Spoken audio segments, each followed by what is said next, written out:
السلام علیکم ناظرین، یوٹیوب چینل خواب ہمارے میں آپ کی میزبان رامین آپ کی خدمت میں حاضر ہے۔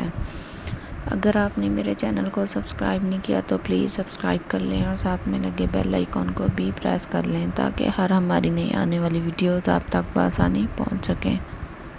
خواب میں قید کا دیکھنا۔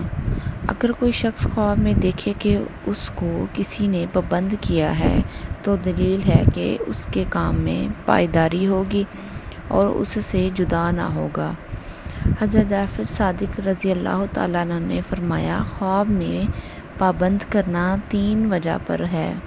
اول، جس شخص کو پابند کیا اس کا مقیم ہونا۔ دوم، اس پر عنایت کرنا۔ سوم، اس کی خیر و منفعت پہنچے گی۔ اور اگر دیکھے کہ قیدیوں میں سے کوئی رہا ہو کے باہر آیا ہے، یعنی اس نے قید سے رہائی پائی ہے، تو اس کی تعویل اس کے خلاف ہے۔